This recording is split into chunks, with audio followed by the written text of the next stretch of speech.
चलो अब हमारा विषय रहेगा वैदिक सभ्यता, वैदिक संस्कृति या वैदिक काल। वैदिक काल,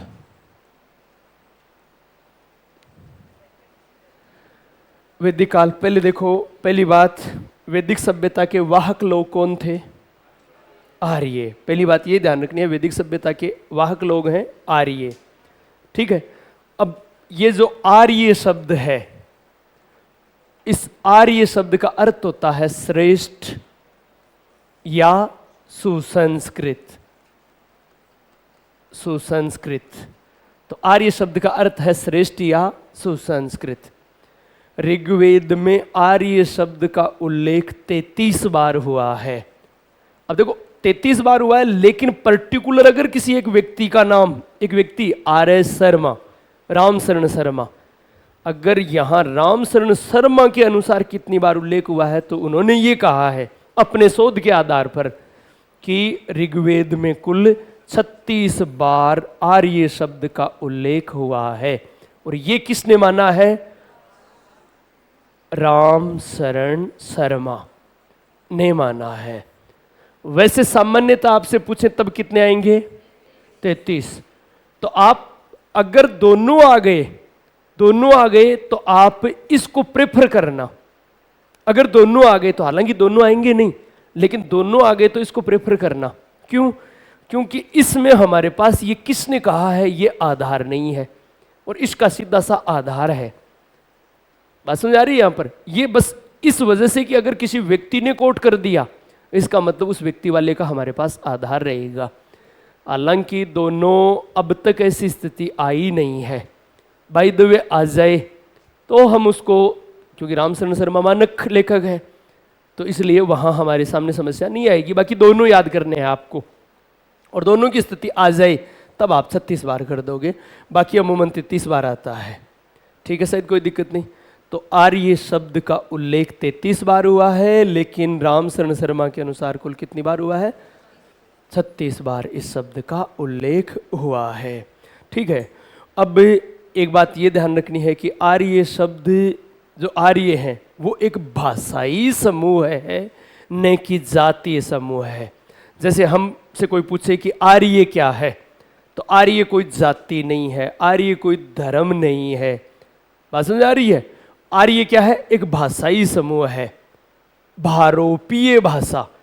ये भारोपीय भाषा का कंसेप्ट दिया था विलियम जोन्स ने।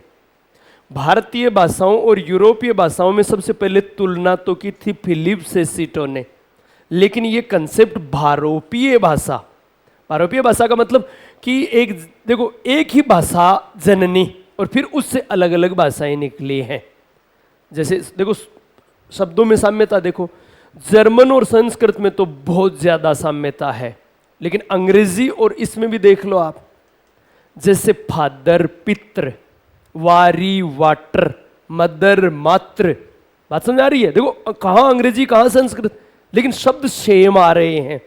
ऐसे कैसे? संस्कृत में मात्र तो वहां मदर। बात समझ आ रही है? ठीक ऐसे ऐसे बहुत से शब्द हैं। तो इस आधार पर इन्होंने कंसेप्ट दिया भारोपीय भाषा का। तो इसका मतलब ये आर्य क्या थे? भाषाई समूह था। और यहां जिस जगह की हम बात कर रहे हैं भारतीय क्षेत्र में, उनकी मुख्य भाषा क्या थी? संस्कृत। इसका मतलब इस क्षेत्र में जो संस्कृत भाषा या संस्कृत से उत्पन्न भाषाओं को मानने वाले लोग हैं, वो क्या थे? आर्य थे। पहली बात आपको ये ध्यान रखनी है कि आर्य मूलतः एक भाषाई समूह था। ठीक है। लेकिन केवल एक विद्वान ऐसा है जो आर्यों को जाति मानता है, और वो कौन है? लेसेन नाम का। और आपको शायद याद भी रह गया होगा मेरे ख्याल से इस वजह से कि केवल एकमात्र विद्वान है कौन? लेसेन, जिसने आर्यों को जाति माना है। तो लक्षण है वो जाति माने है, तो याद रह जाएगा आपको, क्योंकि अपवाद है यहां पर। इसके अलावा बाकी और कोई नहीं मानता है, ये बात ध्यान रखनी है। ठीक है। चलो अब आर्य कौन थे इस शब्द में हम बात करें। अलग अलग, भाई भारत में यहाँ कहाँ से आए? तो इनके मूल निवास स्थान से संबंधित बात कि आर्यों का मूल निवास स्थान क्या था। तो आर्यों का मूल निवास स्थान, अलग अलग विद्वान अलग अलग बात बताते हैं। कुछ तो कह रहे हैं कि नहीं अठेइहा है, ये तो यहीं के थे मूल निवास स्थान क्या। कुछ कह रहे हैं कि नहीं बाहर से आए, बाहर से आए तो कहाँ से आए। इस संदर्भ में अलग अलग विद्वानों के अलग अलग मत हैं। तो अलग अलग मत में देखो कौन क्या क्या कह रहा है। पहले इधर तो हम लिखें मूल निवास, निवास, और इधर लिख लें फिर विद्वान, कि कौन विद्वान कहाँ मानता है। तो इधर तो मूल निवास या मत और इधर विद्वान। अब सबसे पहले हम बात करें यूरोप, कि आर्यों का मूल निवास स्थान यूरोप है। ये यूरोप मानने वाले कौन कौन हैं। तो उसमें देखो आप याद करोगे पी गाइल्स। वैसे सबसे पहले हम फिलिप सेसिटो को ही लें क्योंकि उसी ने ये मत दिया था। ये मत दिया था किसने? फिलिप सेसिटो। फिलिप सेसिटो, ठीक है, इसने सबसे पहले ये मत दिया है। तो फिलिप सेसिटो, उसके बाद में पी गाइल्स, पेंका, पोकोर्नी,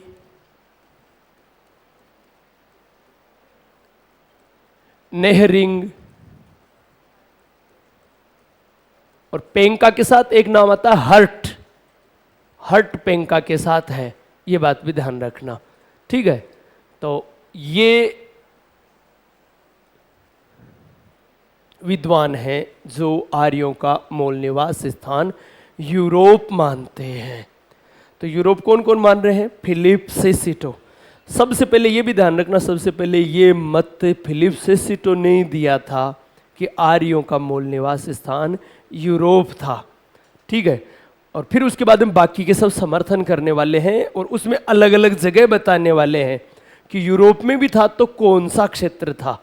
ये अलग अलग विद्वान अलग अलग बात बताते हैं, ठीक है। तो फिलिप सेसिटो, पी गाइल्स, पेंका, पोकोर्नी, हर्ट, नेहरिंग, और पेंका के साथ हर्ट नाम आ जाएगा। चलो अब बात करें हम मध्य एशिया। मध्य एशिया, और मध्य एशिया को जो माना है, मध्य एशिया यूरोपियों का मूल निवास स्थान था, ये मानने वालों में है Max Muller, Edward mayor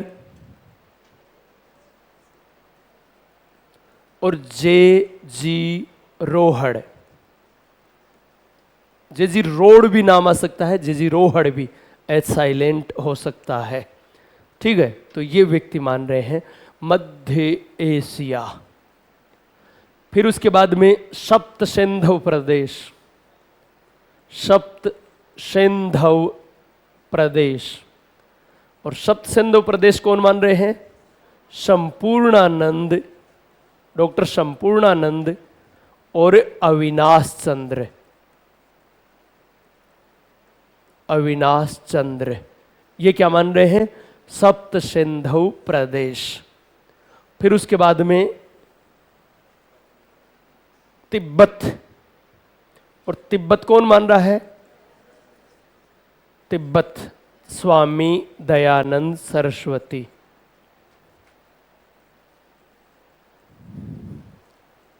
Saraswati, ठीक है, ये मान रहे हैं तिब्बत। बताऊंगा एक विद्वान और है लेकिन वो फिलहाल पहले नहीं लिखवाऊंगा मैं, पहले ये याद कैसे करें ये बताऊंगा। फिर उसके बाद में कि कौन विद्वान और है जो कि तिब्बत मानता है, उसकी बात हम बाद में करेंगे थोड़ी। फिर उसके बाद में ब्रह्म ऋषि प्रदेश, ब्रह्म ऋषि प्रदेश, और ये मान रहा है कौन? गंगानाथ झा। गंगानाथ झा, ठीक है। फिर मध्य देश, और मध्य देश कौन मान रहा है? राजबली पांडे। राजबली पांडे।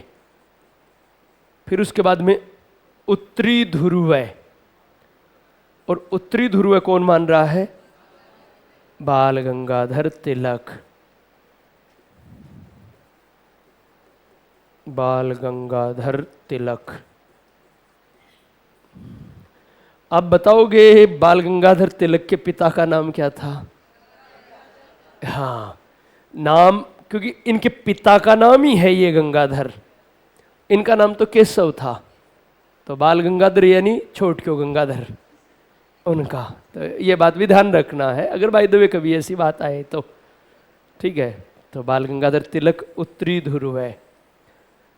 फिर उसके बाद में कश्मीर, और कश्मीर मान रहा है LD कल्ला। फिर उसके बाद में देवी का प्रदेश, ये मुल्तान में है, देवी का प्रदेश मुल्तान पाकिस्तान में, देवी का प्रदेश मुल्तान। और ये कौन मान रहा है? DS त्रिदेव ने होकर शायद वेद होना चाहिए ये, हालांकि आता तो त्रिदेव है, त्रिवेदी होना चाहिए, है ना? DS त्रिवेदी। और उसके बाद में गुजरात KM मुंशी, गुजरात कन्हैयालाल माणिक्यलाल मुंशी। ये आपको KM मुंशी का पता है ना, एकीकरण के संदर्भ में, कि मत्स्य संघ का नाम इन्होंने ही रखा था। ठीक है, और यानी इनके सुझाव पर रखा गया था, कहने का तात्पर्य। ठीक है, तो ये मत है आर्यों के मूल निवास स्थान के। कौन विद्वान क्या मानता है? क्या याद हो जाएंगे? देखो याद कैसे होंगे बता रहा हूं।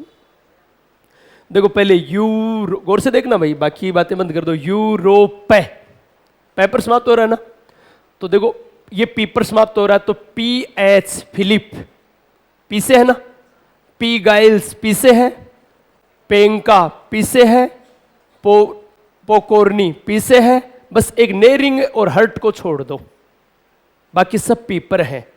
और यहां इधर कोई पीपर आपको दिखाई दे नहीं रहा है। एक अपवाद आएगा पी वाला, इसीलिए मैंने लिखा नहीं कि था नठे दिखे नहीं, वो बाद में अलग से याद हो जाएगा।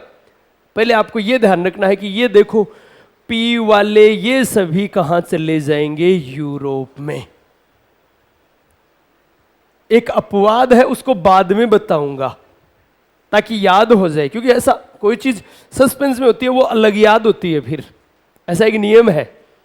तो खैर अब ये बात ध्यान रखनी है आपको। यूरोप पेपर समाप्त हो रहा है, तो फिलिप, सेसिटो, पी गाइल्स, पोकोर्नी, पेंका, और देखो एन सारे ही है, NOP, बीच में ओ ही तो आवे है, बीच में ओ ही तो आवे है, और ओ ही है को निया कमान कट्ठे ही है ही नहीं है। इसका मतलब ओ कह रहे कि मैं थारा पड़ोस में ही हूं, मन भी सागा ही ले लियो, शिव भी मिटा दिया बापा, तो ये भी साथ में है इसके। तो ये भी आपको याद हो जाएगा कि पी वाले सब कहां चले गए? यूरोप में। शायद याद हो जाएगा मेरे ख्याल से। फिर दोबारा देखो, मध्य एशिया मैक्स मुलर, मध्य एशिया मेयर। अरे कोई डॉक्टर को बताया तो थोड़ी एडवर्ड ने सागे ले आपा, मेयर तो नाम रहेगा, ये तो तय है। तो मध्य एशिया मैक्स मुलर, मध्य एशिया मेयर, पहले ये याद कर लो, और फिर उसके बाद में इसको आगे अविनाश चंद्र। हालांकि मुख्य अविनाश चंद्र ही है, बता दूं मैं तान, वो सॉरी ये क्या नाम, JG रोहड़, इसमें आएगा अविनाश चंद्र मुख्य, लेकिन इसमें अभी याद करते समय अविनाश चंद्र का नाम आ गया। एक बार दोबारा बोल रहा हूं, मध्य एशिया मैक्स मुलर, मध्य एशिया मेयर। अगर इतना याद होगा तो फिर ये अपने आप जुड़ जाएगा बाद में JG रोहड़, क्योंकि पहले हमें ये लगेगा कि अपन लगभग 80% आ रहे हैं, जब 20% फिर थे मत जोड़ ले शोभी प्रोत्साहन से। तो अभी थोड़ी देर बाद आपको ये 80% सारणी पक्की आएगी, और शायद 100% भी ऐसी, क्योंकि यहाँ जो बैठे हैं उनमें से कईयों को 100% याद हो चुकी है। तो दोबारा देखो एक बार, यूरोप पेपर समाप्त हो रहा है, तो देखो पी से है फिलिप, सेसिटो, पी गाइल्स, पेंका, पोकोर्नी, और वो दो बाद में अलग से अपवाद से याद कर लोगे। फिर उसके बाद में मध्य एशिया मैक्स मुल्लर, मध्य एशिया मेयर, ठीक है।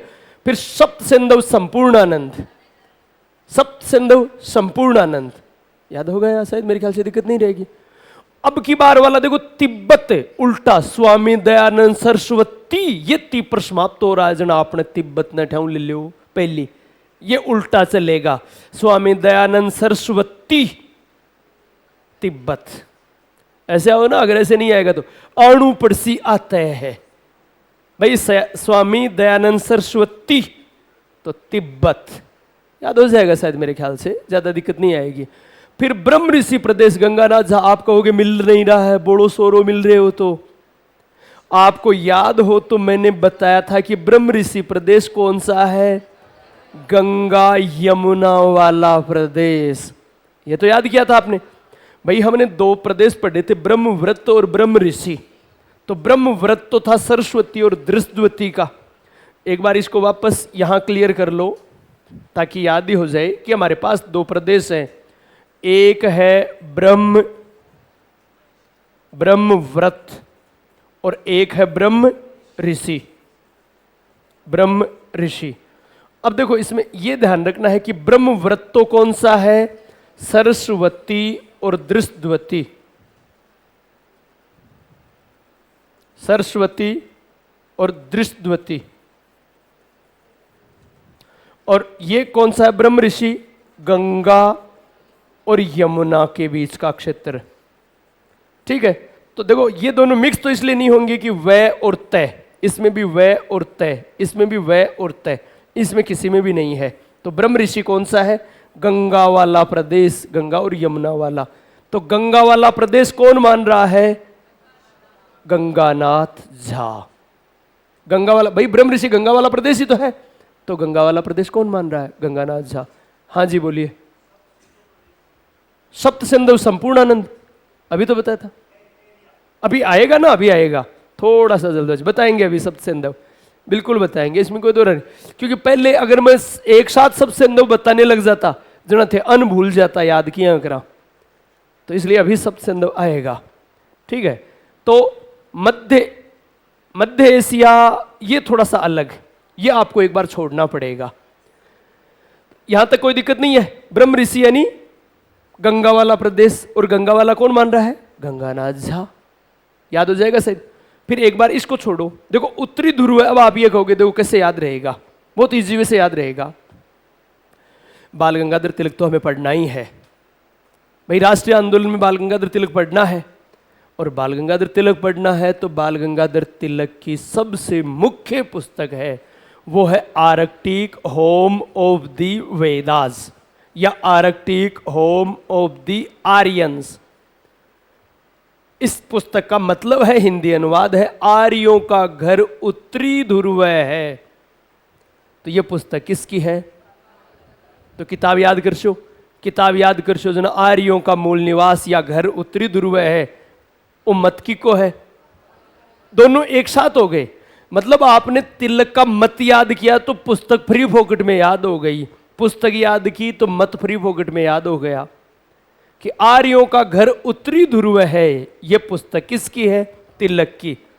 आर्यों का घर उत्तरी ध्रुव है, यह मत किसका है, तिलक का। बात समझ आ रही है यहां पर। तो दो चीजें एक साथ याद होंगी आपको, आर्कटिक यानी उत्तरी ध्रुव है, तो Arctic home of the Vedas. बात समझ आ गई यहां पर। तो ये पुस्तक तिलक की है, तो ये मत भी तिलक का है, याद हो जाएगा शायद, कोई ज्यादा दिक्कत नहीं आएगी। फिर उसके बाद में देखो कश्मीर कल्ला, बस ध्यान और आग जो ए बीडी कल्ला जी को नहीं, ये एलडी कल्ला है। बात समझ आ गई यहां पर। तो कश्मीर कल्ला, ये बात ध्यान रखनी है।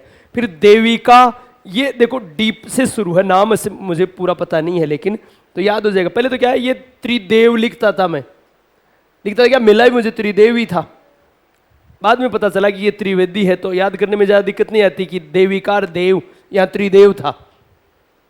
फिर तो ये आपको ध्यान रखना पड़ेगा। गुजरात वाला अलग से, एक के एम मुंशी वैसे ही वहीं से संबंधित हैं, तो इसलिए ज़्यादा आपकी दिक्कत नहीं आएगी। ये केवल एक आपको मध्य देश याद करना है, राजबली पांडे। बाकी शायद मेरे ख्याल से दिक्कत नहीं रहेगी, याद हो जाएगा। ठीक है, शायद कोई दिक्कत नहीं। अब अगर मैं इसको चेंज कर दूं सारण, यानी इस पन्ने को, स्लाइड को, और फिर आप कितना प्रतिशत बता सकते हो? अभी पूछूंगा नहीं मैं, हाँ बाद में पूछेंगे इसको।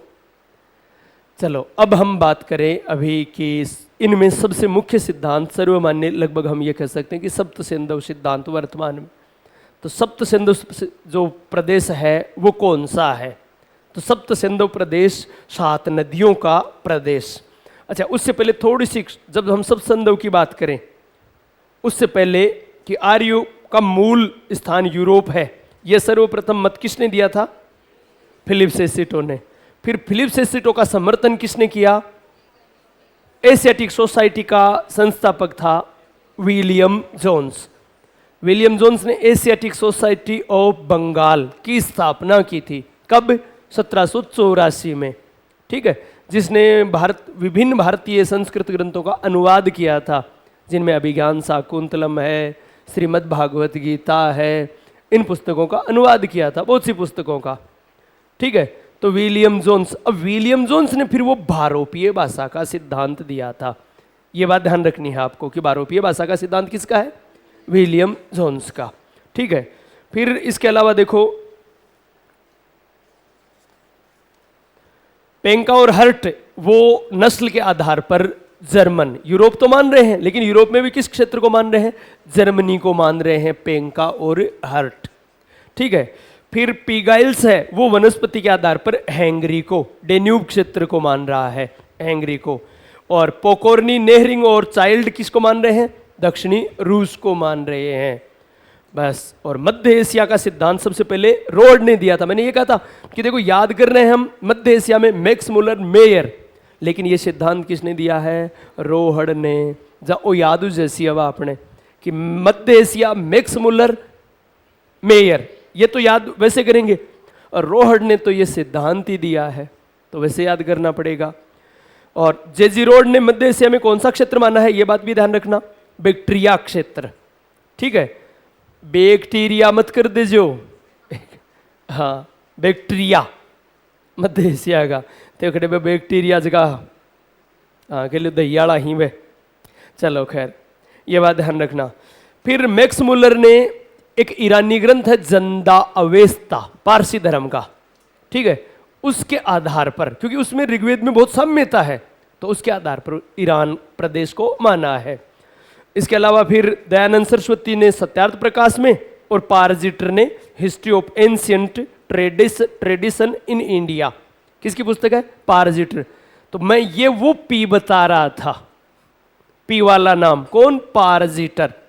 पारजिटर जिसने पुराणों का अंग्रेजी में अनुवाद किया है, जिसने पुराणों का ऐतिहासिक महत्व प्रतिपादित किया है, ये पारजिटर दयानंद सरस्वती के साथ है इस मत में। तो दयानंद सरस्वती का मत कौन सा था? तिब्बत। तो पारजिटर ने भी कहां माना है? तिब्बत। पी वाले नामों में मोस्टली लगभग सभी यूरोप हैं, लेकिन पारजिटर अपवाद है। पारजिटर कहां मान रहा है? तिब्बत को आर्यों का मूल निवास स्थान मान रहा है। ठीक है, यह बात ध्यान रखनी है आपको। फिर उसके बाद में देखो तिलक वाला, तो तिलक ने तो अपनी पुस्तक Arctic home of the Vedas में ये सिद्धांत दिया है, तो सीधा सा आपको पता है। अब जो मूल निवास स्थान सप्तसेंधव किसका है? संपूर्णानंद और अविनाश चंद्र का। और इस सप्तसेंधव की 7 नदियां कौन कौन सी हैं? आपको देखो पहले नदियों की बात भी हो जाएगी इस बहाने, सभी कौन सी किस। तो देखो पहले हम सप्तसेंधव प्रदेश की 7 नदियों की बात करें। सप्तसेंधव प्रदेश, और इसकी नदियां, नंबर 1 सबसे पहले सिंधु। अब देखो यहां हम क्या करेंगे, यहां तो नदी, और यहां ऋग्वेद में उसका नाम, ऋग्वेद में नाम। तो ऋग्वेद में सिंधु का तो सिंधु ही है, इसलिए लिखने की जरूरी नहीं है। फिर दूसरा सतलज, और सतलज का नाम क्या है ऋग्वेद में? शतुद्री। ठीक है। फिर तीसरा सरस्वती का सरस्वती है, अभी हम चर्चा भी करेंगे, इसे नदी तमा कहा गया है, तो सरस्वती के बारे में कोई। फिर चौथा कौन सी? झेलम, और झेलम का नाम है वित्तिस्तता। वित्तिस्तता, ठीक है। फिर उसके बाद में रावी, रावी का नाम पुरुषनी। देखो ये तो आपको मुख्य रूप से याद, ये नाम कई बार मिलाने वाले इस कंसेप्ट में आ जाते हैं, तो आपको याद करने हैं। रावी का क्या नाम है? पुरुषनी। फिर उसके बाद में व्यास, व्यास का क्या नाम है? विपासा, व्यास विपासा। और फिर उसके बाद में चिनाव, अस्किनी, चिनाव, और चिनाव का नाम है अस्किनी, ठीक है। ये सब सिंधु प्रदेश की 7 नदियां हैं, ये बात ध्यान रखना है। अच्छा एक बात और ध्यान रखना, झेलम को ऋग्वेद में तो कहा गया है वित्तिस्तता, और यूनानी ग्रंथों ने कहा है हाइडेस्पिज। इसलिए सिकंदर और जो पोरू का युद्ध होता है, पुरुष का, वो युद्ध हाइडेस्पिज का युद्ध कहलाता है, क्योंकि वो हाइडेस्पिज नदी के किनारे। तो इस झेलम का ऋग्वेद में तो क्या है? वित्तिस्ता, और यूनानी ग्रंथों में क्या नाम है? हाइडेस्पिज। यूनानी ग्रंथों में से कहा गया है हाइडेस्पिज, ये बात ध्यान रखना है, ठीक है। चलो खैर, तो ये इस प्रदेश की। अब देखो इनमें नदियों की जब बात ही चल रही है, तो हम बात वैदिक साहित्य में यानी वेदों में कुल नदियों का उल्लेख मिलता है 31 का। वेदों में नदियों का उल्लेख मिलता है 31 का।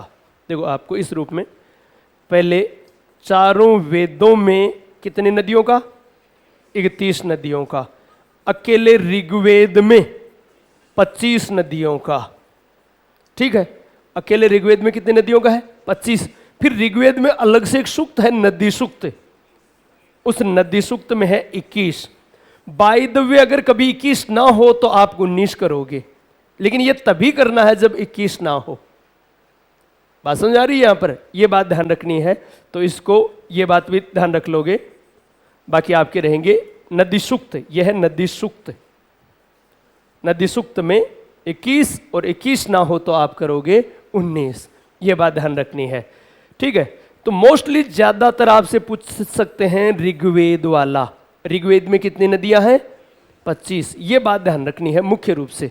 फिर देखो और क्या चीजें पूछ सकते हैं। ऋग्वेद में सर्वाधिक उल्लेखित नदी है सिंधु, इसका मतलब सबसे महत्वपूर्ण नदी है सिंधु। अगर सबसे महत्वपूर्ण पूछे तब भी कौन सी हो जाएगी? सिंधु नदी। सर्वाधिक उल्लेखित पूछे तब भी कौन सी हो जाएगी? सिंधु नदी। ये बात ध्यान रखनी है, ठीक है। और तो नदियों में आपको ये ध्यान रखना है, देखो ऋग्वेद में सबसे ज्यादा महत्वपूर्ण जो नदी पूछेंगे वो आ गई बात की। ऋग्वेद में कुल 25 नदियों का उल्लेख है। फिर सबसे मुख्य नदी कौन सी है ऋग्वेद की? सिंधु। सर्वाधिक उल्लेखित नदी कौन सी है? सिंधु। लेकिन पवित्र नदी पूछे तब आपका उत्तर होगा सरस्वती, क्योंकि सरस्वती को क्या कहा गया है? नदी तमा। सरस्वती को नदी तमा कहा गया है ऋग्वेद में, यह बात भी ध्यान रखना। देखो सदानीरा तो कहा गया है गंडक को, ऋग्वेद में सदानीरा गंडक को, और नदी तमा किसको? सरस्वती को। यह बात ध्यान रखनी है। और ऋग्वेद का जो ये नदी सूक्त है, इस नदी सूक्त में उल्लेखित अंतिम नदी है वो है गोमती। गोमती, ठीक है। गंडक को तो सदानीरा कहा गया है, ये याद रखोगे। और गोमती नदी सूक्त में उल्लेखित अंतिम नदी है, ये इसका मतलब ऋग्वेद में उल्लेखित अंतिम नदी कौन सी है? तो गोमती। बात समझ आ गई यहां पर। फिर गंगा और सरयू का उल्लेख एक एक बार। सरयू जिसके किनारे अयोध्या है, तो गंगा और सरयू का उल्लेख ऋग्वेद में केवल एक एक बार है, जबकि यमुना का 3 बार उल्लेख है। तो कहने का तात्पर्य कि ऋग्वेदिक काल में गंगा का उल्लेख कम मिल रहा है, उसके बाद में फिर धीरे धीरे धीरे गंगा का महत्व ज्यादा है, ठीक है। तो ये बात रही आपकी नदियों से संबंधित बात, ये बात ध्यान रखनी है। अब हम बात करें वैदिक सभ्यता की विधिवत बात। वैदिक सभ्यता के संदर्भ में। तो देखो, वैदिक सभ्यता, अब इस वैदिक सभ्यता के दो भाग हैं, यानी दो भागों में बांटा गया है। दो भाग कौन कौन से हैं? एक पहला होगा ऋग्वैदिक काल, ऋग्वैदिक काल। और ऋग्वैदिक काल कब से कब तक है? 1500 ईसा पूर्व से 1000 ईसा पूर्व तक का काल क्या होगा? ऋग्वैदिक काल, जिसकी जानकारी सिर्फ ऋग्वेद से मिलती है। फिर उसके बाद में उत्तर वैदिक काल, उत्तर वैदिक काल। और उत्तर वैदिक काल कब से कब तक है? 1000 ईसा पूर्व से 600 ईसा पूर्व। और 600 ईसा पूर्व बाद में कौन सा काल आ गया? महाजनपद काल आ गया। ठीक है, तो ये बात ध्यान रखना कि ये ऋग्वैदिक काल है वो 1500 ईसा पूर्व से 1000 ईसा पूर्व, और उत्तर वैदिक काल 1000 ईसा पूर्व से 600 ईसा पूर्व। ठीक है, तो अब ये दो विभाजन हैं। हमारा पहला बिंदु होगा वो होगा ऋग्वैदिक काल। हम सबसे पहले चर्चा करेंगे, पहला हमारा बिंदु है ऋग्वैदिक काल, अर्थात 1500 से 1000 ईसा पूर्व। तो पहले हम बात करेंगे ऋग्वैदिक काल से संबंधित बात। देखो, साहित्य की दोनों की हम लास्ट में चर्चा कर लेंगे, वेद आदि हैं या जो भी इनके बारे में चर्चा होगी लास्ट में। ये पूरा वैदिक काल हो जाए। आपके थोड़ी सी असुविधा तो रहेगी इसमें कि पहले वैदिक साहित्य हो जाता तो कि कहाँ क्या उल्लेखित बात है, लेकिन मैं ये सोच रहा हूँ कि हमें ज़्यादा चीज़ याद किस प्रकार से हो, और वो ज़्यादा सहजता रहेगा हम जिस हिसाब से चल रहे हैं उस हिसाब से। तो पहले हम बात करें ऋग्वैदिक काल की बात। तो ऋग्वैदिक काल में भी कौन सा बिंदु लें? सबसे पहले सामाजिक जीवन, सामाजिक जीवन। अब सामाजिक जीवन में क्या किन किन बिंदुओं को लें? तो सबसे पहले हमारा बिंदु होगा वर्ण व्यवस्था, वर्ण व्यवस्था। ठीक है, तो पहला हमारा बिंदु सामाजिक जीवन में है वर्ण व्यवस्था। तो देखो, वर्ण व्यवस्था के संदर्भ में प्रारंभ में दो वर्ण थे शुरुआत में, और वो थे आर्य और अनार्य, आर्य और अनार्य। और अनार्यों को दस्यु भी कहा गया है, और इन्हीं को मुख्य शत्रु माना गया है। देखो, प्रारंभ में आर्य जो संस्कृत भाषा बोलते, अनार्य जो संस्कृत या संस्कृत से उत्पन्न भाषा नहीं बोलते। ठीक है, तो यहाँ प्रारंभ में दो ही हैं, एक आर्य, दूसरा क्या है? अनार्य। और अनार्यों के लिए क्या शब्द प्रयोग किया है? दस्यु। ठीक है, शायद कोई दिक्कत नहीं। मुख्य शत्रु जिनका संघर्ष हो रहा है वो किन से हो रहा है? अनार्यों से। अच्छा, अनार्यों के अलावा इनका ये संघर्ष, इनका युद्ध करना पड़ रहा है पणी नामक जाति से। पणी, और पणी क्या थे? पशु चोर थे। ये बात भी ध्यान रखना, पणी यानी पशु चोर। अब पणी के भी दो अर्थ निकलेंगे। देखो, ऋग्वैदिक काल में पणी है पशु चोर, लेकिन उत्तर वैदिक काल व उसके बाद पणी हो गया व्यापारी। बात समझ आ गई यहां पर? अगर ये पूछे कि ऋग्वैदिक काल में पणी क्या था, तब तो था पशु चोर। ठीक है, और यहां इसी पणी का दूसरा उत्तर वैदिक काल में उत्तर क्या आ जाएगा? व्यापारी। तो पणी के दो उत्तर होंगे, एक पशु चोर, दूसरा व्यापारी। ये बात ध्यान रखना है। ठीक है, शायद कोई दिक्कत नहीं। जैसे निष्क के भी दो अर्थ होंगे, आगे हम पता करेंगे, अभी चर्चा आएगी बात कि निष्क के भी दो अभिप्राय होंगे कि एक गले का आभूषण और एक निष्क सोने का सिक्का। लेकिन वो आभूषण तो किस काल में है, सिक्का किस काल में है? ऐसी कई चीजें हैं जिनका अभिप्राय बदलता रहेगा। बात समझ आ रही है? जैसे देखो, मैं आपको बताऊं कि गोलमिक नाम का एक अधिकारी है। तो सातवां काल में तो गोलमिक क्या था? गांव का मुखिया था। लेकिन वही गोलमिक आगे चलकर गुप्त काल में क्या बन गया? वन विभाग का अधिकारी। यानी वन विभाग के अधिकारी को गुप्त काल में गोलमिक कहा जाता था, जबकि गोलमिक सातवाहन काल में कहा जाता गांव के मुखिया को। तो बहुत सी ऐसी चीजें हैं जिनका अर्थ अलग होगा। तो यहां यह बात ध्यान रखना, पणी के भी दो अर्थ हैं कि पणी पशु चोर और पणी व्यापारी। लेकिन व्यापारी है बाद में, ऋग्वेदिक काल में न होकर उत्तरवेदिक काल में। ऋग्वेदिक काल में पणी का अर्थ पूछे तो क्या है? पशु चोर। और पशु चोर ऑप्शन में ना हो तो फिर व्यापारी। बात समझ आ रही है? अगर पशु चोर ऋग्वेदिक काल में अगर ना हो तो फिर व्यापारी करना है, यह बात ध्यान रखनी है। चलो खैर, अब तो प्रारंभ में दो ही वर्ण थे, आर्य और अनार्य।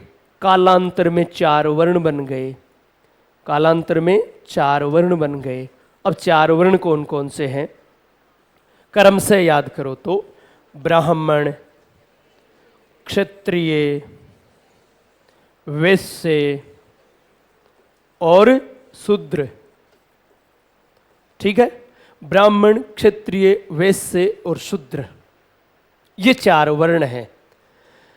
ध्यान ये रखना है, इन चारों वर्णों का प्रथम उल्लेख ऋग्वेद के 10वें मंडल के पुरुष सूक्त में मिलता है। तो अगर आपसे ये पूछें कि चारों वर्णों का प्रथम उल्लेख किस ग्रंथ में मिलता है, तब आपका उत्तर होगा ऋग्वेद में। अगर ये पूछे ऋग्वेद के भी किस मंडल में, तो 10वें मंडल में। 10वें मंडल के भी किस सूक्त में, तो पुरुष सूक्त में। क्लियर है? शायद मेरे ख्याल से कोई दिक्कत नहीं होगी। तो पहली बात ये ध्यान रखनी है कि इनका प्रथम उल्लेख मिलता है वो ऋग्वेद के 10वें मंडल के पुरुष सूक्त में मिलता है। ये बात ध्यान रखनी है, ठीक है। ऋग्वेद के 10वें मंडल के पुरुष सूक्त में चारों वर्णों का, अच्छा एक बात और ध्यान रखना, चारों वर्णों का इसमें तो मुख्यतः इन 2 वर्णों का उल्लेख बस केवल वही मिलता है। इनका तो पहले भी मिलता है, इनका वैश्य और शूद्र का उल्लेख सबसे पहले, चाहे वैश्य अकेला शूद्र नहीं, वैश्य भी पूछें तो इन दोनों का सबसे पहले उल्लेख 10वें मंडल के पुरुष सूक्त में ही मिलता है। और दोनों का ही उल्लेख ऋग्वेद में केवल एक बार ही हुआ है। यह बात भी ध्यान रखना, वैश्य शब्द का उल्लेख कितनी बार हुआ है? 1 बार। और शूद्र का भी कितनी बार हुआ है? 1 बार उल्लेख हुआ है। देखो इसमें क्या है, ऐसा बताया गया है इस 10वें सूक्त के 10वें मंडल के पुरुष सूक्त में कि एक विराट पुरुष के यानी ब्रह्म के मुख से ब्राह्मण वर्ग, भुजाओं से क्षत्रिय, जंघाओं से वैश्य और पैरों से शूद्र वर्ण की उत्पत्ति हुई है।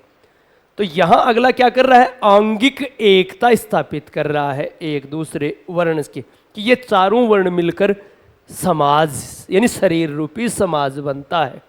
और ये शरीर तभी काम करेगा जब इसमें आपस में इनमें कोऑर्डिनेशन होगा, सहयोग होगा, ठीक है। तो प्रारंभिक जो ऋग्वेदिक वर्ण व्यवस्था थी वो ये बात ध्यान रखना, वो कर्म प्रधान थी, जन्म प्रधान नहीं थी।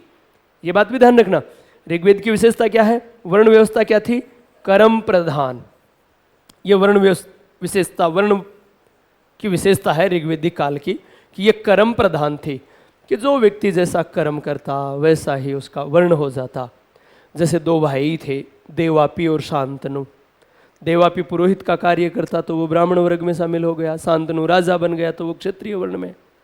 ऐसा ही ऋग्वेद के 9वें मंडल में एक आंगिरस नामक व्यक्ति का या ऋषि का कथन है कि मैं कारु, कारु का मतलब कवि, मंत्रों का निर्माता, तो मैं कारु हूं यानी मंत्रों का निर्माता हूं। मेरे पिता विसज यानी वेद्य हैं और मेरी माँ अनाज पीसने वाली है। यद्यपि हम सब भिन्न भिन्न यानी भिन्न भिन्न कार्य या व्यवसाय वर्ण से संबंधित हैं, लेकिन हम सब धनार्जन की कामना करते हैं। इको मतलब आ रुपया की कामना तो भी टेम्पररी ही। भाई हम काम अलग अलग कर रहे हैं लेकिन हम सबका उद्देश्य एक ही है, धनार्जन। तो ये धनार्जन वाली बात तो इसलिए कोई ई टेम्पर कोई नोड़ मुँह दे, गलत है वाह। तो ये उद्देश्य तो उस समय भी था, ठीक है। चलो खैर आगे बात करें हम इसके संदर्भ में। तो ये ध्यान रखना, अंगिरस का कथन किस में है? 9वें मंडल में है, ये बात ध्यान रखना है आपको। ठीक है। तो यहां वर्ण व्यवस्था में प्रारंभ में 2 वर्ण आर्य अनार्य, कालांतर में क्या बन गए 4। चारों वर्णों का पहला उल्लेख कहां मिलता है? ऋग्वेद के 10वें मंडल के पुरुष सूक्त में, और वैश्य और शूद्र का उल्लेख केवल पुरुष सूक्त में मिलता है। कि तो टोटल ऋग्वेद में कितनी बार हो गया? एक बार उल्लेख हो गया। वर्ण व्यवस्था क्या थी? कर्म प्रधान थी। ठीक है, ये बात आपको ध्यान रखनी है। अब हम बात करें सामाजिक जीवन के अंतर्गत ही दूसरा बिंदु होगा परिवार। और परिवार के अंतर्गत देखो, परिवार, और परिवार में हमारा जो बिंदु होगा, देखो पहली बात, ऋग्वेदिक परिवार संयुक्त परिवार थे, पितृसत्तात्मक थे। तो ये परिवार हड़प्पा सभ्यता में तो क्या थे? मातृ सत्तात्मक। यहां क्या है? पितृसत्तात्मक। और दोनों जगह संयुक्त परिवार थे, परिवार संयुक्त थे। तो परिवार के लिए मुख्यतः किस शब्द का प्रयोग किया जाता? कुल। और परिवार के मुखिया को कहा जाता कुलव। कुल परिवार को और मुखिया को कुलव। अच्छा, कुटुंब शब्द का उल्लेख भी हुआ है परिवार के लिए, और वो सामूहिक परिवार का सूचक है। तो अगर मुख्यतः आपसे पूछें कि परिवार को क्या कहा गया है, तो कुल ही करना है। हालांकि कुटुंब शब्द का उल्लेख हुआ है परिवार के लिए, लेकिन अगर परिवार को क्या कहा जाता तो कुल, परिवार के मुखिया को क्या कहा जाता? कुलव। एक बात यहां अलग, ऋग्वेद में एक सामूहिक परिवार के रिश्तों के लिए एक सामूहिक शब्द है नपत्री। नपत्री, जो ताऊ ताई, चाचा चाची, चचेरे भाई बहनों आदि के संदर्भ में एक शब्द का उल्लेख मिलता है, उसे क्या कहा गया है? नपत्री। देखो, इसको ऐसे समझो कि अंग्रेजी में भी कई सामूहिक शब्द हैं, मतलब एक शब्द है जो सामूहिक रिश्तों को के सूचक हैं। जैसे आपने अंकल बोल दिया, अब से वो फूफा हो, चाचा हो, ताऊ हो, मामा हो, जो भी हो, अंकल एक शब्द आ गया, सामूहिकता का सूचक हो गया ना। आंटी बोल दिया, इसका मतलब सामूहिकता का सूचक हो गया। बात समझ आ रही है यहां पर? तो यहां ऐसा ये शब्द नपत्री शब्द है, वो ताऊ ताई, चाचा चाची और वो चचेरे ताऊ के जो यानी कजिन्स के लिए, कजिन्स प्लस जो ये आ गए पिताजी से रिलेटेड, इन सब रिश्तों के लिए एक सामूहिक शब्द आ गया। क्या? नपत्री शब्द का उल्लेख आया है ऋग्वेद में, ये बात ध्यान रखना। तो नपत्री शब्द किन के लिए प्रयोग है? चाचा चाची, ताऊ ताई, चचेरे भाई बहनों आदि के लिए एक सामूहिक शब्द है ऋग्वेद में, ये बात ध्यान रखनी है आपको। ठीक है, फिर हम बात करें इनकी वेशभूषा के बारे में बात। ठीक है, तो परिवार के संदर्भ में बस इतनी बात ध्यान रखना, परिवार को कुल कहा जाता, परिवार के मुखिया को कुलव कहा जाता, परिवार पितृसत्तात्मक थे, संयुक्त थे, और सामूहिक शब्द एक मिलता है वो है नपत्री, जो जिनके लिए मिलता है। फिर हम बात करें वस्त्राभूषण, यही है ना, वस्त्राभूषण, वेशभूषा। वस्त्राभूषण में देखो, पहले तो वो देखो भाई नाम मिलते हैं जैसे सूती ऊनी वस्त्रों से संबंधित मरग छाल के जो वस्त्र हैं उनके बारे में भी उल्लेख मिलता है। ऐसा कुछ पर्टिकुलर वस्त्रों के नाम मिलते हैं। क्या क्या नाम थे? तो उनमें आपको देखो 4 नाम मुख्य याद रखने हैं। एक नीवी, एक वास, एक अधिवास और एक उष्णीय। उष्णीय, ये पर्टिकुलर मुख्य रूप से आपको 4 नाम याद करने हैं। नीवी यानी नीचे पहनने का वस्त्र, मैं पहले लिख देता हूं एक बार, पहनने का वस्त्र। वास यानी ऊपर पहनने का वस्त्र। अधिवास यानी ऊपर से ओढ़ने का वस्त्र। ओढ़ने का वस्त्र। और उष्णीय यानी पगड़ी। उष्णीय यानी पगड़ी। ठीक है, ये मुख्य वस्त्र है। अब यहां देखो इनके संदर्भ में, चलो खैर, तो यहां पर नीवी नीचे पहनने का वस्त्र, वास ऊपर पहनने का वस्त्र, अधिवास, ऊपर से ओढ़ने का वस्त्र, उष्णीय पगड़ी। देखो इनको ऐसे समझो। पहली बात, ये नीचे पहनने का वस्त्र दोनों संदर्भ में अंतः वस्त्र या अधो वस्त्र, क्योंकि आपको जब भी आए कि क्या अधो वस्त्र को क्या कहा जाता, तो भी आपका उत्तर होगा नेवी। अंतः वस्त्र को क्या कहा जाता, तब भी होगा नेवी, क्योंकि नीचे नाम आते ही इसका मतलब नीचे पहनने का वस्त्र, तो क्या हो जाएगा, नेवी। तो ऊपर पहनने का वस्त्र वास, ऊपर से ओढ़ने का वस्त्र अधिवास, और उष्णीय यानी पगड़ी। इसको सिंपल वे में ऐसे समझ लो, क्योंकि ये कॉमन नाम है महिला और पुरुष के पहनावे के लिए, कि एक बार हम इसको अधो वस्त्र के रूप में ले लें, अंतः वस्त्र के रूप में न लेकर, कि नीचे पायजामा पहनते, ठीक है, या धोती बांधते, तो ऐसा कुछ पायजामे जैसा या ऐसा कुछ वस्त्र होता, और उसको क्या कहा जाता, नेवी। ठीक है, ऊपर से कुर्ता पहनते या कुर्ते जैसा कुछ पहनते, वो क्या हो गया, वास। फिर ऊपर से सोल ओढ़ते, जैसे आपने बाल गंगाधर तिलक, राजीव गांधी, इनकी तस्वीर देखी होगी जिनमें वो सोल ओढ़े हुए हैं, ठीक है, तो ऐसे सोल ओढ़ते, तो वो क्या हो गई, अधिवास। और ऊपर पगड़ी बांधते, तो वो क्या हो गई, उष्णीय। ऐसा ही महिलाओं के क्रम में ले लो कि नीचे जो भी ये पायजामा या लहंगा जो भी होता, वो क्या हो जाएगा, नेवी, और ऊपर से जो भी ब्लाउज वगैरह या फिर ये कुर्ता वगैरह जो भी होता, वो क्या हो गया, वास। और ऊपर से फिर ओढ़नी वगैरह ओढ़ते, तो वो क्या हो गई, अधिवास। और आजकल वो दुपट्टो और राखें ऊपर, वो क्या होगो, उष्णीय। ऐसा तो कहने का तात्पर्य अलग इस रूप में हम नाम ले सकते हैं इनको, कि भाई नीवी नीचे पहनने का वस्त्र, वास ऊपर पहनने का वस्त्र, अधिवास ऊपर से ओढ़ने का वस्त्र, उष्णीय पगड़ी। तो शायद याद हो जाएगी, मेरे ख्याल से ज़्यादा दिक्कत नहीं आएगी। क्लियर है शायद? चलो खैर, ये बात रही इससे संबंधित बात। यानी अब ध्यान रखना, देखो ये तो है, अब इनके आभूषण को नाम है, आभूषणों के भी शौकीन है ये, वस्त्राभूषण। आभूषणों में आप जैसे नूपुर है या अंगूठियां हैं, इनके बारे में नहीं, मुख्य रूप से इनके जो दो आभूषण थे वो थे निष्क और शतमान। निष्क और शतमान, तो ध्यान ये रखना है कि निष्क और शतमान, पहली बात ये गले के आभूषण थे, ठीक है। निष्क का प्रयोग आभूषण के साथ साथ बड़े लेन देन में भी होता था। कहना था ना, बड़े लेन देन का मतलब आपने ऐसा सुना होगा कई बार कि ओ मैल गिरवी राख ओ काम करे है, या ओ टेवटो देर ओ काम करे है। इसका मतलब वो एक बड़े लेन देन में उसको गिरवी रख देते। तो संभवतः ऐसे प्रयोग के लिए इसका उल्लेख हुआ होगा लेन देन में, क्योंकि ये कीमती गहना था, इस रूप में इसका प्रयोग।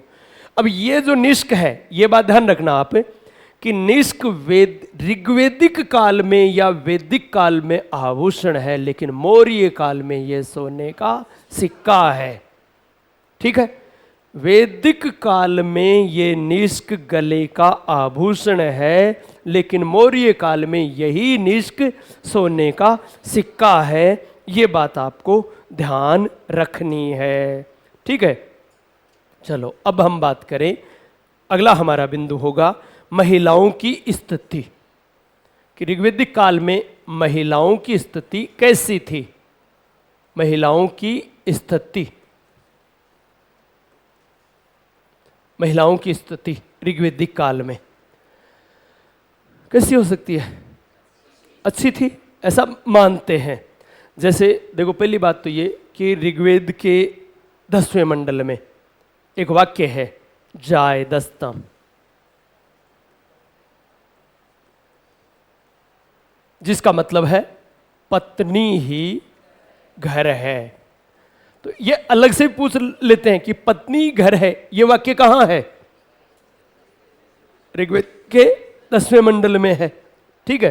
तो कहने का तात्पर्य, इसका मतलब महत्व दिया गया है, पत्नी ही घर है। देखो जैसे वो नार्यस्तु है ना, पूजनते रमनते तत्र देवता, तो वो तो कहाँ है? मनुस्मृति में। लेकिन ये वाक्य पत्नी ही घर है कहाँ है? ऋग्वेद के 10वें मंडल में। नाम क्या है इसका? मतलब देखो, जायदस्तम, इसका अभिप्राय है पत्नी ही घर है। फिर महिलाओं को देखो राजनीतिक इस रूप में कह सकते हैं कि सभा और विदत की कार्यवाही में भाग लेती थी। वहां 3 प्रकार की विशेष संस्थाएं थी।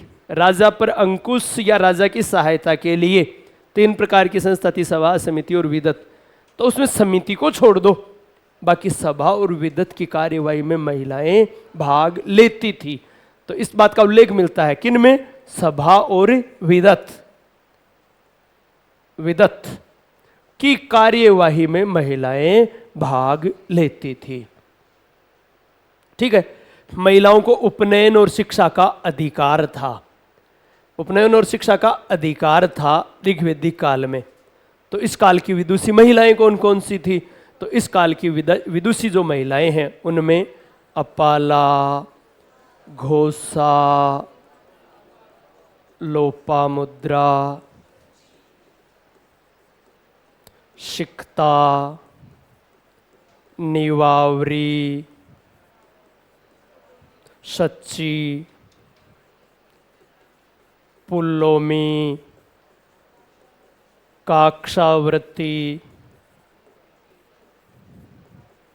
इंद्राणी आदि। ठीक है। आपको इतने याद नाम नहीं भी होते हैं तो कोई फर्क नहीं पड़ेगा। क्यों नहीं पड़ेगा? कारण बताता हूं। देखो कोशिश तो करना है, याद हो तो ठीक है। नहीं, आप केवल उत्तर वैदिक काल की 3 महिलाओं के नाम याद कर लोगे तो आपको ऋग्वैदिक काल की इतनी महिलाओं को याद करने की जरूरत नहीं पड़ेगी। भाई जैसे हम पढ़ते हैं, जब गरमदल और नरमदल पढ़ते हैं तो प्राय जब तुलना में हम गरमदल वाले नेताओं के याद रखते हैं, बाल लाल पाल की, बाल लाल पाल और घोष की, बाकी ज्यादा नेता याद नहीं करते।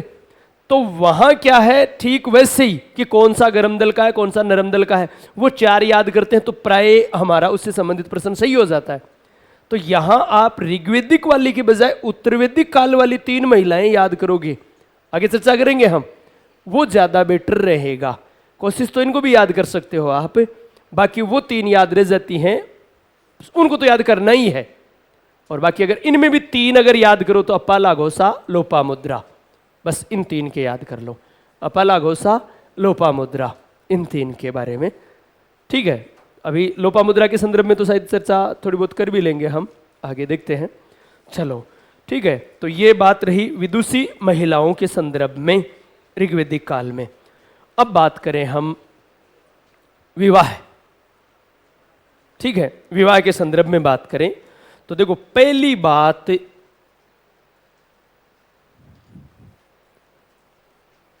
देखो विवाह से भी महिलाओं की स्थिति का थोड़ा सा पता चल जाएगा।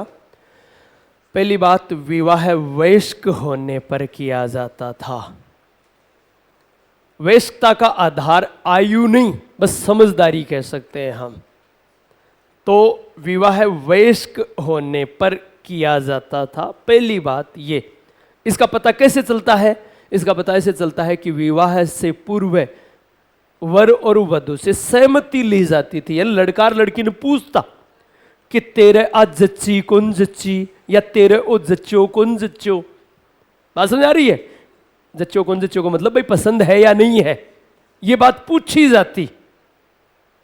इसका मतलब जब वो समझदारी के स्तर पर ही तो उत्तर देते ना, तो ये एक बड़ी बात थी कि उस समय विवाह से पूर्व उनकी सहमति ली जाती थी। ये अपने आप में एक बड़ी बात थी ऋग्वैदिक काल में। ठीक है। तो पहली बात तो आपको यही बात याद रखनी है कि सहमति ली जाती थी, यानी विवाह वयस्क होने पर किए जाते थे, विवाह से पूर्व सहमति ली जाती थी।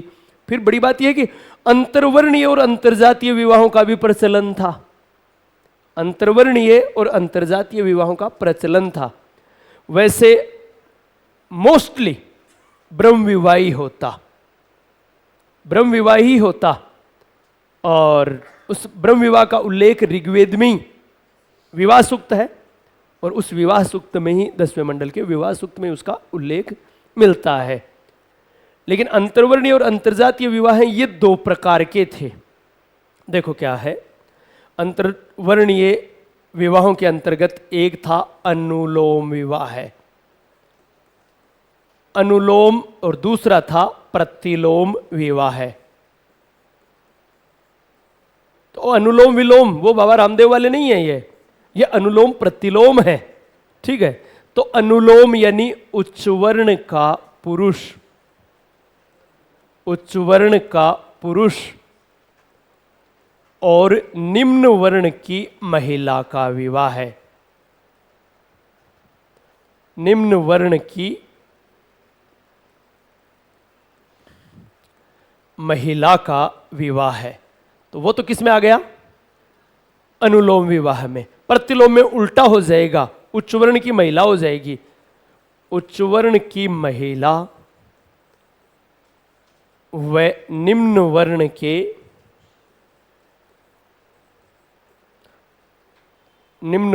के पुरुष का विवाह है। बात समझ आ गई क्या? देखो अनुलोम विवाह है यानी उच्च, अब आपको क्रम से याद रखने हैं। पहला उच्चवर्ण यानी ब्राह्मण, दूसरा फिर क्षत्रिय, तीसरा वैश्य, चौथा शूद्र। इस क्रम में अगर लड़का ब्राह्मण है और लड़की वैश्य है तो वो विवाह हो गया अनुलोम, ठीक है। अगर लड़की वैश्य है, हाँ लड़की वैश्य है और लड़का शूद्र है तो वो हो गया प्रतिलोम। क्योंकि भाई यहां वर्ण में कर्मता उच्च कौन है, समझ में आएगी क्या बात? शंका आएगी तो फिर मैं उदाहरण देकर पूछ रहा हूं आपसे, उदाहरण देके कि ब्राह्मण विमद का विवाह राजकन्या कमध्यु से हुआ था। ये देखो बट गए ना, अनुलोम प्रतिलोम करने लग गए। ब्राह्मण विमद, लड़का ब्राह्मण है तो अब लड़की किसी वर्ण की हो से अगर दूसरे वर्ण की है तो अनुलोम हुआ, कई प्रतिलोम बता रहे हैं। मैंने कहा ब्राह्मण विमद का विवाह है, राजकन्या कमध्यु तो क्षत्रिय, लड़का तो है ब्राह्मण, लड़की है क्षत्रिय। तो वर्णों का क्रम क्या था? ब्राह्मण, क्षत्रिय, वैश्य, शूद्र। तो लड़का पहले ही वर्ण में आ गया। इसका मतलब क्या हुआ?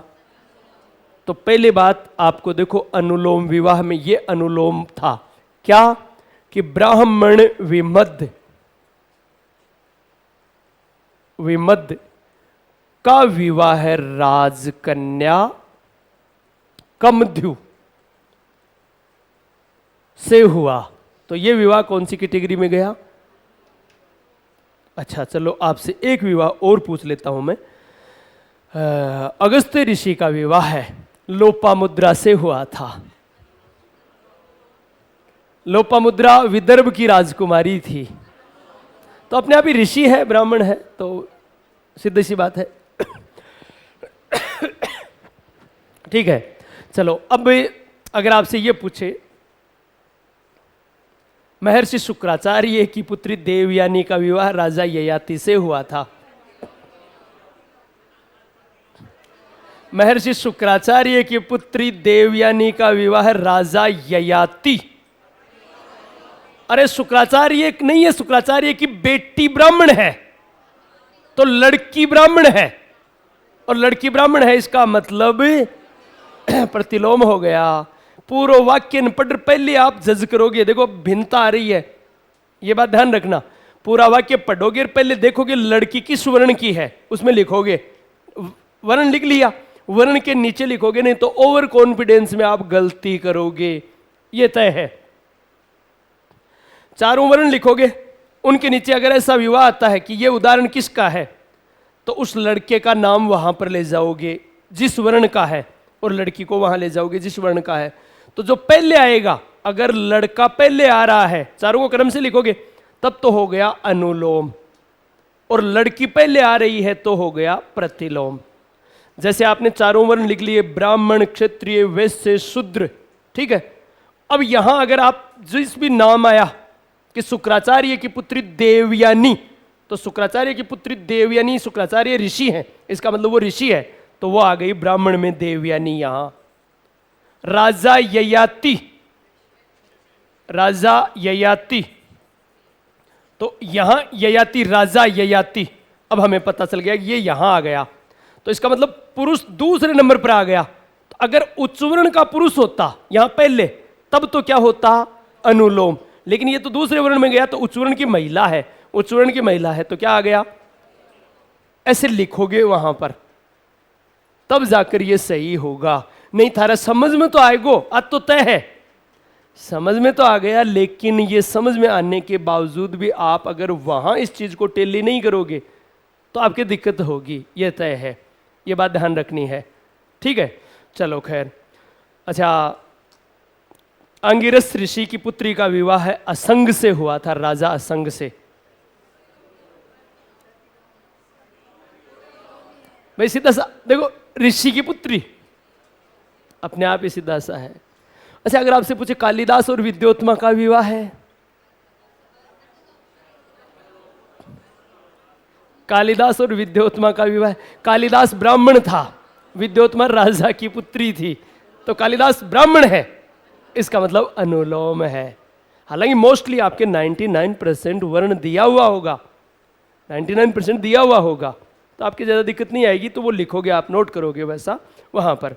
चलो, विधवा विवाह और सती प्रथा का प्रचलन नहीं था, ये बात ध्यान रखना, इस काल में विधवा विवाह और सती प्रथा का प्रचलन नहीं था। तो फिर विधवा का जीवन नारकीय न हो, इसके लिए एक प्रथा थी, वो प्रथा कौन सी थी, नियोग प्रथा। नियोग प्रथा में यानी विधवा महिला पति के गोत्र के व्यक्ति से संतान प्राप्त करती थी और उसे कहा जाता नियोग प्रथा। और नियोग से जो संतान उत्पन्न होती उसको क्या कहा जाता, उस पुत्र को कहा जाता क्षेत्रज। ये बात ध्यान रखना, नियोग से उत्पन्न संतान को क्या कहा जाता, क्षेत्रज। समझ आ गई सही बात यहां पर। और आगे फिर, हाँ, इसके अलावा देखो, आजीवन अविवाहित रहने वाली महिलाओं को क्या कहा जाता, अमाजू। जो आजीवन अविवाहित रहती, तो ते सोचो कि भाई सिर्फ आदमी बाबूजी बनता, लेडीज है वो भी बाबूजन बनती थी वहां पर उस समय। हाँ, आजीवन अविवाहित रहती थी। और पिता द्वारा कन्या के विवाह पर जो एक भेंट दी जाती थी उसको कहा जाता था वहतु। वहतु स्वैच्छिक भेंट जो पिता द्वारा कन्या को विवाह के अवसर पर दी जाती, उसे क्या कहा जाता, वहतु कहा जाता था। ठीक है, तो ये बात थी विवाह से संबंधित बात, तो ये सामाजिक जीवन से संबंधित बात थी। अब हमारा विषय होगा धार्मिक जीवन।